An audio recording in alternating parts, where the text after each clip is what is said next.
పెద్దల ఆర్ఎస్ ప్రవీణ్ గారి నాయకత్వంలో ఆనాడు వారు సెక్రటరీగా ఈశ్వర్ గారు, అదేవిధంగా కమలాకర్ గారు మంత్రులుగా, మా సత్యవతి రాథోడ్ గారు మంత్రులుగా, ఎస్సీ ఎస్టీ బీసీ మైనారిటీ మా ఉప ముఖ్యమంత్రి గారి నాయకత్వంలో ఆనాడు 1000 గురుకుల పాఠశాలలు పెట్టి దాదాపు 6.5 లక్షల మంది పిల్లలకు సంవత్సరానికి 1,20,000 రూపాయల చొప్పున వారి మీద ఖర్చు పెడుతూ వారిని ప్రపంచంతో పోటీపడే పౌరులుగా తయారు చేయాలనే సంకల్పాన్ని తీసుకున్నది కేసీఆర్ ప్రభుత్వం.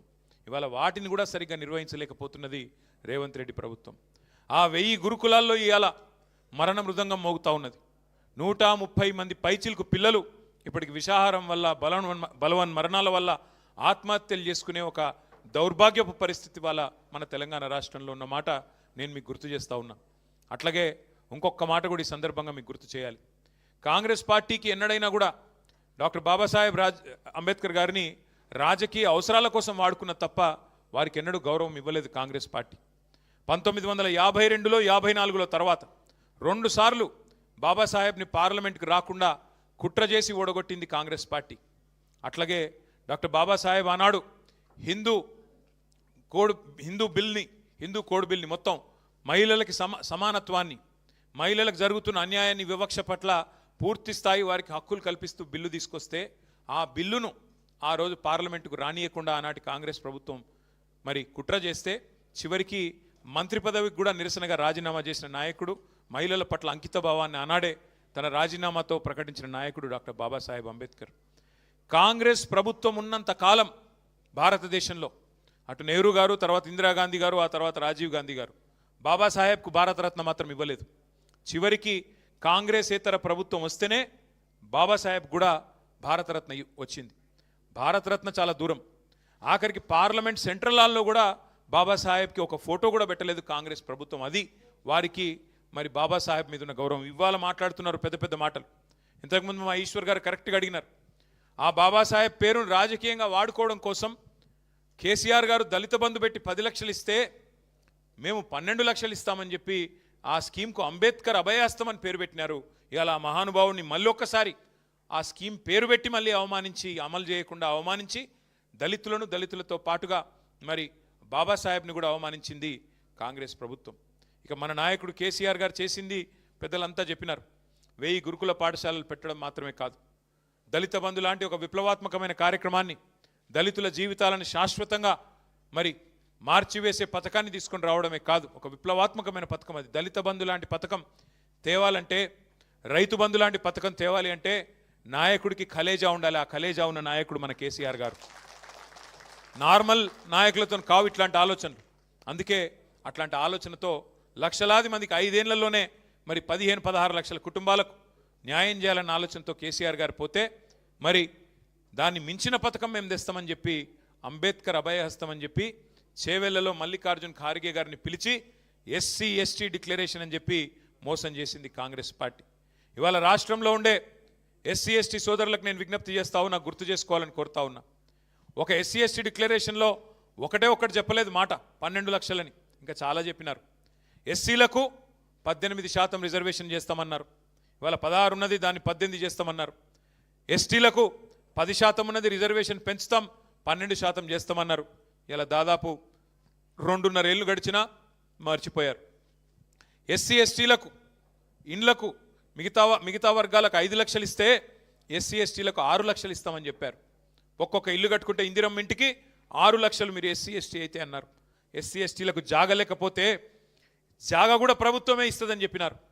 అట్లాగే ఇంకొక మాట కూడా చెప్పారు విద్యార్థులకు, ఎస్సీ ఎస్టీ విద్యార్థులకి, బీసీ విద్యార్థులకి 10వ తరగతి పాస్ అయితే 10,000, 12వ తరగతి పాస్ అయితే 15,000, డిగ్రీ పాస్ అయితే 25,000, పీజీ పాస్ అయితే 1,00,000, పిహెచ్డి చేస్తే 5 లక్షలు ఇస్తామని చెప్పి నమ్మబలికి ఇంకా చాలా మాటలు చెప్పి ఎస్సీ ఎస్టీ డిక్లరేషన్లో కూడా కాంట్రాక్టులు 42% ఇస్తామన్నారు. బీసీలకి కాంట్రాక్టులలో 18% ఇస్తా అన్నారు.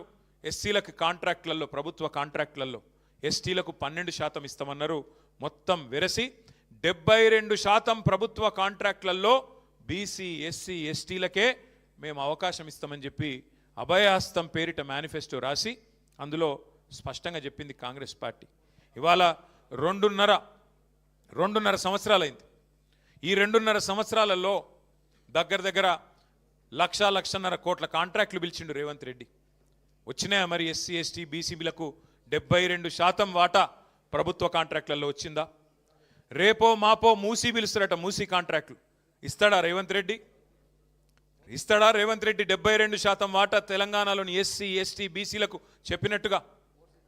అంటే ఒక్కటి కాదు రెండు కాదు, ఎన్ని రకాల వంచన అంటే ఆనాడు కేసీఆర్ గారు అంబేద్కర్ ఓవర్సీస్ స్కాలర్షిప్ పేరిట 20 లక్షల రూపాయలు మన పిల్లలకి ఆనాడిస్తే, మౌలానా అబుల్ కలాం ఆజాద్ పేరిట మైనారిటీ పిల్లలకు స్కాలర్షిప్లు ఇస్తే, మహాత్మా జ్యోతిబా ఫూలే పేరిట ఓవర్సీస్ స్కాలర్షిప్లు 20 లక్షల రూపాయలు ఇస్తే, అట్లాగే స్వామి వివేకానంద పేరిట అగ్రవర్ణాల్లో ఉండే పేదలకు కూడా ఆనాడు కేసీఆర్ గారు ఓవర్సీస్ స్కాలర్షిప్ పెట్టి 7,000 మంది పిల్లల్ని విదేశాల్లో విద్యకు పంపితే ఏమన్నాడు రేవంత్ రెడ్డి గారు? ఇదంతా తక్కువ, మేము వచ్చినాక ఇంకా ఎక్కువ చేస్తాం, ఇంకా పొడుగు చేస్తామన్నాడు. ఇలా ఆ పిల్లలకు ₹1 ఇస్తలేడు. వాళ్ళందరినీ ఇవాళ ఎక్కడో విదేశాల్లో వాళ్ళ విద్య మధ్యలోనే అటకాయించిపోయే విధంగా ఇవాళ వాళ్ళందరి పూర్తి స్థాయిలో అన్యాయం చేస్తూ ఉన్నది రేవంత్ రెడ్డి ప్రభుత్వం. ఇదంతా ఎందుకు గుర్తు చేస్తూ ఉన్నా అంటే, మన సోదరులు ఎవరు మాట్లాడినా ఈ మధ్యకాలంలో 6 గ్యారెంటీల గురించే మాట్లాడుతున్నారు. కానీ మనం కూడా ఖచ్చితంగా అందరినీ అలర్ట్ చేయాల్సిన అవసరం ఉంది. ఎస్సీ ఎస్టీ డిక్లరేషన్ పేరిట కాంగ్రెస్ చేసిన మోసాన్ని ఈ రాష్ట్రంలోని ప్రతి గిరిజన తాండాకు, ప్రతి గిరిజన గూడానికి, ప్రతి దళిత వాడకు, ప్రతి దళిత గ్రామానికి, ప్రతి దళిత సోదరుడికి సోదరికి తెలిసే విధంగా వాళ్ళను జాగృతం చేయాల్సిన బాధ్యత ప్రధాన ప్రతిపక్షంగా మన మీదనే ఉన్నది. బీసీల గొంతు కోసి 1,00,000 కోట్ల బడ్జెట్ అని చెప్పి మాటలు చెప్పి ఇవాళ 3 బడ్జెట్లు పెట్టినా 3 కలిపితే కూడా 20,000 కోట్లు పెట్టకుండా మరి బీసీలకు మోసం చేసిన ప్రభుత్వం కాంగ్రెస్ ప్రభుత్వం అనే మాటను ప్రతి బీసీ సోదరుడికి సోదరికి వివరించి ఒక్కొక్క గ్రామంలో అవసరమైతే మీటింగ్ పెట్టి చెప్పాల్సిన బాధ్యత మన మీద ఉంది. అయితే ఇక చాలా ఉన్నది. ఎస్టీలకు మోసం, మైనారిటీలకు మోసం, బీసీ సబ్ ప్లాన్ అన్నారు, మైనారిటీ సబ్ ప్లాన్ అన్నారు, ఇంకా 420 హామీలు ఇచ్చినారు. ఈ అన్నిటి విషయంలో తప్పకుండా మనం ఏప్రిల్ 27 తర్వాత, ఏప్రిల్ 27 నాడు మన పార్టీ ఆవిర్భావ దినోత్సవం ఉన్నది. ఏప్రిల్ 20 నాడు మన నాయకుడు కేసీఆర్ గారు జగిత్యాలలో జరిగే బహిరంగ సభకు హాజరు కాబోతా ఉన్నారు. కాబట్టి ఈ 2 కార్యక్రమాలు అయిన తర్వాత మే జూన్ నెలలో నేను పెద్దలు ఈశ్వర్ గారిని, ఆర్ఎస్ ప్రవీణ్ గారిని కోరుతా ఉన్నా, అట్లాగే మా సోదరులందరినీ కోరుతా ఉన్నా, ముందుగా ఎస్సీ ఎస్టీలతోనే ప్రారంభం చేద్దాం ఎక్కడో దగ్గర. అట్లాగే ఆ డిక్లరేషన్లు వీళ్ళు ప్రకటించిన రోజు కూడా మనం తప్పకుండా ప్రజలకు గుర్తు చేయాల్సిన అవసరం ఉంది. కామారెడ్డి డిక్లరేషన్, చేవెళ్ళ డిక్లరేషన్, మహిళా డిక్లరేషన్ ఏదైతే చేసినారో, వరంగల్లో రైతు డిక్లరేషన్, యువజన డిక్లరేషన్ హైదరాబాద్లో, విద్యార్థి డిక్లరేషన్ ఇక్కడే, మహిళా డిక్లరేషన్, ఒక్కొక్క వర్గానికి సంబంధించి కాంగ్రెస్ చేసిన ప్రామిస్ల మీద మనం కూడా అంతే పకడ్బందీగా అవసరమైతే అదే స్థలంలో అదే పట్టణంలో బ్రహ్మాండమైన బహిరంగ సభలతో పాటు జాగృతం చేసే విధంగా ఈ 2 ఏళ్ల కార్యాచరణ రూపొందించుకుందాం. తప్పకుండా నాకైతే విశ్వాసం ఉంది. కేసీఆర్ గారు నిబద్ధతతో 125 ఫీట్ల విగ్రహం మాత్రమే కాదు, డాక్టర్ బాబాసాహెబ్ పేరు మన సెక్రటేరియట్కే పెట్టిండు. పెట్టడంతో పాటు ఆ రోజు భారతీయ జనతా పార్టీ ప్రభుత్వాన్ని మనం డిమాండ్ చేసినాం అసెంబ్లీలో, అయ్యా మేము కొత్త సచివాలయం కట్టి అంబేద్కర్ గారి పేరు పెట్టుకున్నాం, మీరు పార్లమెంట్ కడుతున్నారు, కొత్త పార్లమెంటు భవనం, ఆ పార్లమెంటు భవనానికి కూడా ఖచ్చితంగా డాక్టర్ బాబాసాహెబ్ పేరు పెట్టాలి అని ఆ రోజు తీర్మానం చేసింది కేసీఆర్ ప్రభుత్వం. పార్టీగా కాదు, ప్రభుత్వంగానే శాసనసభలో తీర్మానం చేసి పంపినాం. ఇలా నిజంగానే భారతీయ జనతా పార్టీకి కూడా ఈషన్ మాత్రం గౌరవం ఉన్నా వారు స్పందించేటోళ్ళు, నిజంగా కాంగ్రెస్ పార్టీకి అనుమాత్రం గౌరవం ఉన్నా వారు కూడా పార్లమెంట్లో ప్రస్తావించేటోళ్ళు. కానీ ఇద్దరు కూడా దొందే, ఇద్దరు కూడా అల్టిమేట్గా అంబేద్కర్ అంటే గిట్టని వాళ్ళే తప్ప ఈ దేశంలో మాత్రం ఇంకొక ఆలోచన వారిద్దరికి కూడా లేదు. ఇంకొక మాట కూడా మనం ఈ సందర్భంగా గుర్తు చేసుకోవాలి.